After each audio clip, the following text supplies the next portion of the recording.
Look, I know it's harsh, but hear me out. I have been a big fan of the MCU for a while now. As a kid, Iron Man 1 was one of my favorite movies, and even to this day, Avengers is surprisingly high up on my list of favorite movies. The script is really good. It had a pretty big impact on me and taught me a lot about artistic integrity. I mean, Marvel had one of the most profitable movie series in the world, and they decided to give it a definitive end at Endgame and not move on forward and potentially fuck up the entire series and a bunch of iconic characters we grew up seeing.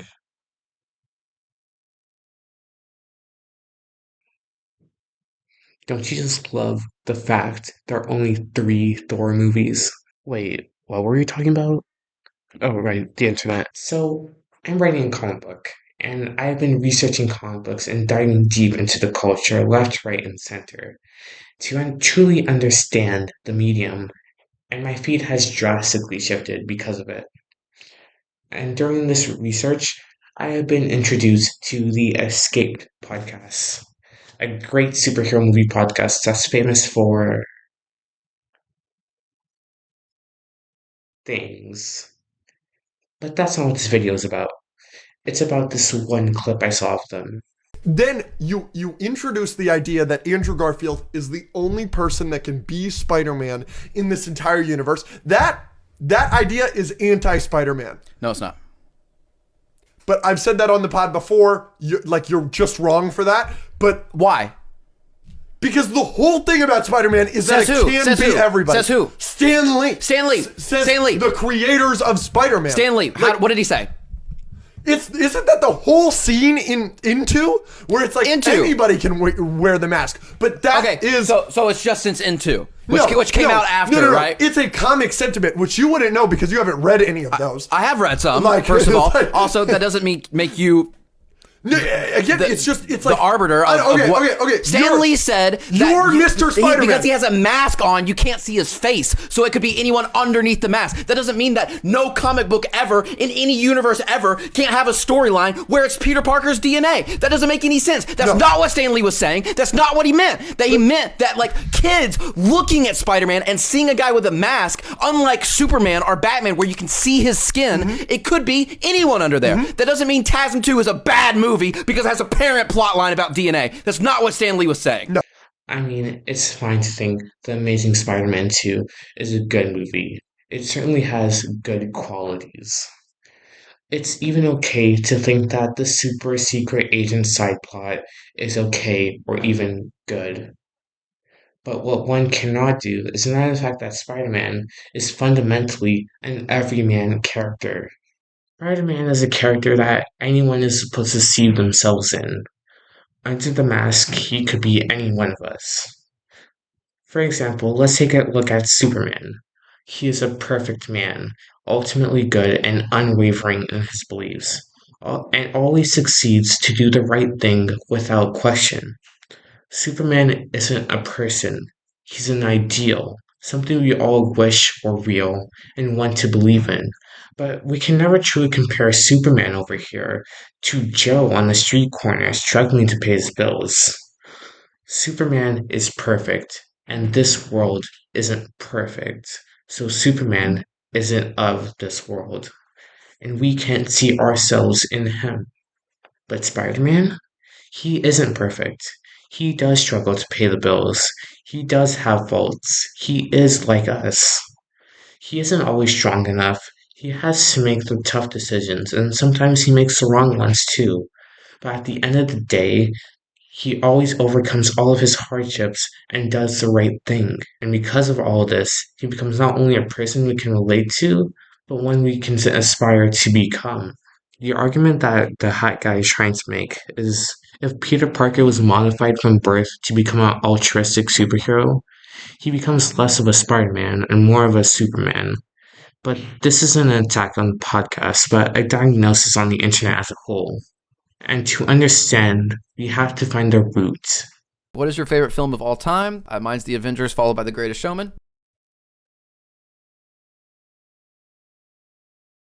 These guys don't watch fucking movies.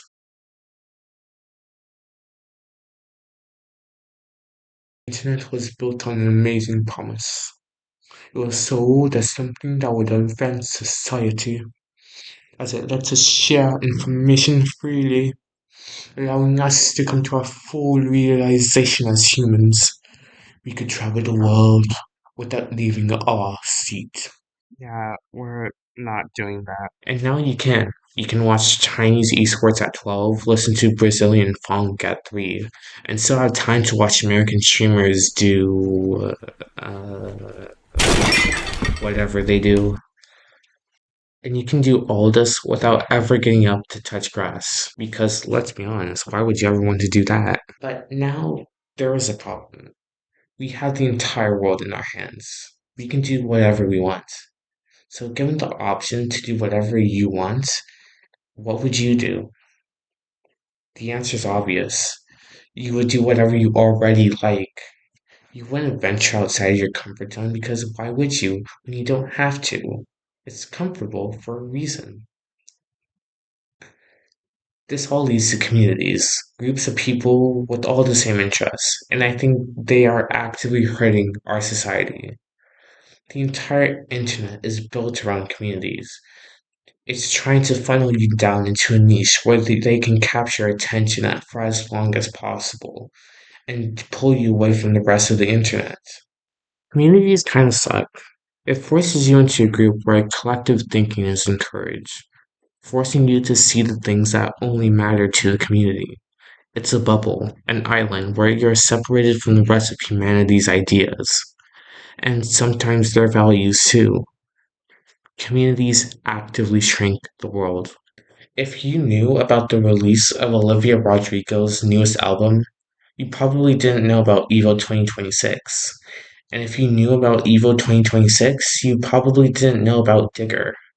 Our world and everything we're exposed to is becoming limited to our immediate interests.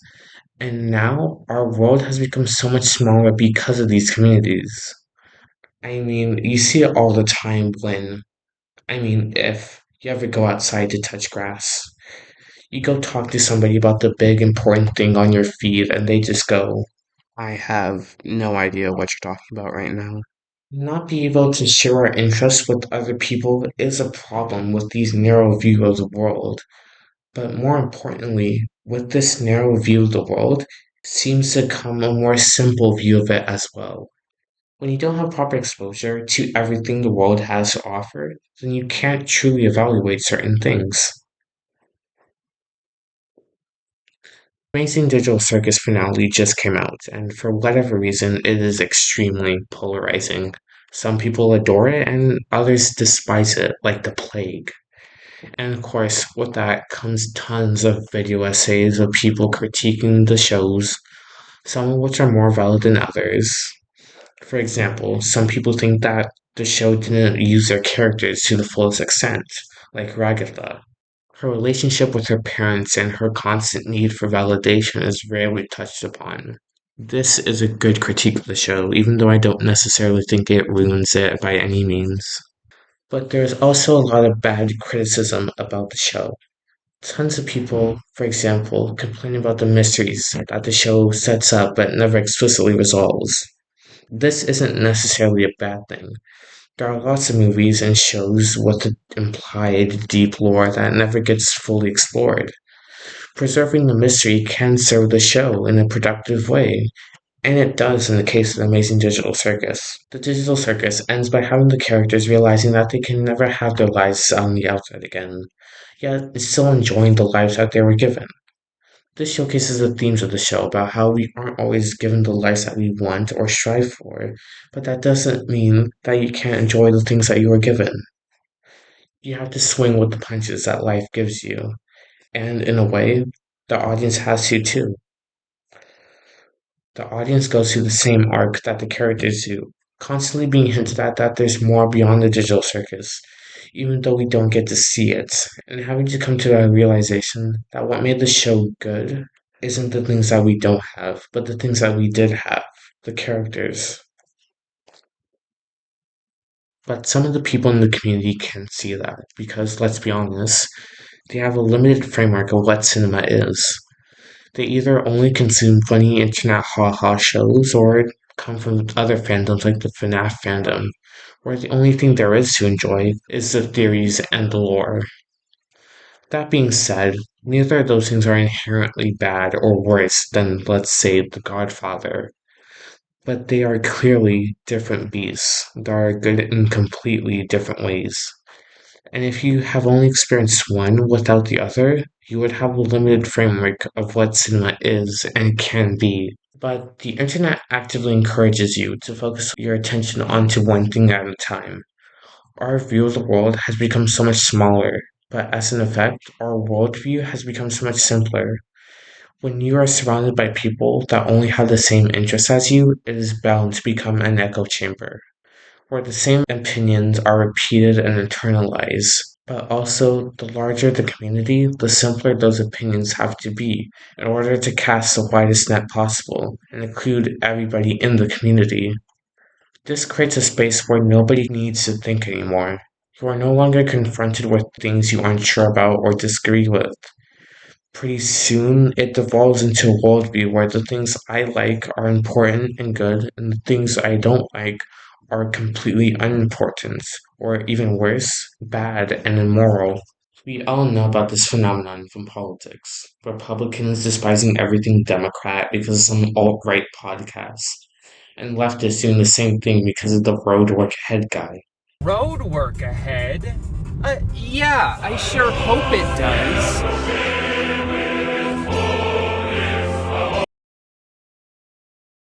But this concept is truly permeating throughout all aspects of our society. There is absolutely no nuance or tolerance in the opinions of the people today. Something is either the Antichrist or the best thing to ever exist. This is clearly showing that people aren't critically thinking about the things they're saying anymore. These communities, the more entrenched you get into them, create a rigid framework of what is good and what is bad. And when these people are exposed to ideas and concepts from outside of the community, they try to fit it into a neat, nice box by using what they know from the fandom, instead of considering the new idea in its own right. This is stopping people from truly being able to appreciate new things for what they are. Get a My Little Pony fan to read Spinoza, or a theologian to read One Piece. Truly open up our world as wide as possible so that we have a holistic view of it and can recognize and appreciate all of its aspects. Take me, for example. I want to become a filmmaker because the show Naruto deeply impacted me as a kid and showed me how powerful storytelling can be. But I would be a fool to assume that Naruto is the peak of cinema, or I could grade how good a show or movie is by comparing how close it is to Naruto. Cinema has existed for over a century now, and so many people have made good shows and movies that are good in all different ways, rather than just the ninja way. Since I've started this project, I've been consuming a much more varied selection of movies, from The Seven Samurai, Citizen Kane, Apocalypse Now, Eraserhead, and Le Samurai, and I have gained a lot from it. From how to properly implement narration by watching Apocalypse Now, or how images have a weird primalistic core to them that allows directors like Kurosawa to convey a lot of emotions without using any words. I've also learned about symbolism from Eraserhead and pacing and mood from the Le Samurai, and so much more from all this exploration from outside of my comfort zone. All this exploration outside of my comfort zone has given me a new appreciation for what cinema is, and all because I watched movies I thought I would dislike. And even though I still don't like Eraserhead, I gained a deeper understanding and a more holistic view of what cinema is because of this exploration. But sadly, this is becoming less and less possible. All the media are already pandering to our biases and limited frameworks. I mean, just look at the stupid title I had to put on this video just for you to click it. They are making movies simpler that recap the plot every 10 minutes because they know that you're on your phone. Or video games that hold your hand during tutorials because if it gets too hard too soon, you'll change the game. Everything is dumbing down and pandering to our simplistic views because if we simply don't like the thing we're doing, watching, or playing, we have the power to turn it off. Everything is dumbing down and pandering to our simplistic views because if we simply don't like the thing we're doing, watching, or playing, we turn it off as a reflex, and we are losing something because of it. It wasn't always like this. You would go to the movies or turn on the TV and watch whatever was on at the time. You didn't get the choice. And tons of filmmakers credit their skills to being forced to watch a variety of movies as a kid, such as Tarantino, Scorsese, and Spielberg. But with this new turn in culture, I fear the death of artistic media. This is why I urge everybody to broaden their tastes. Try things you thought you would hate, and try to find something you love inside of them.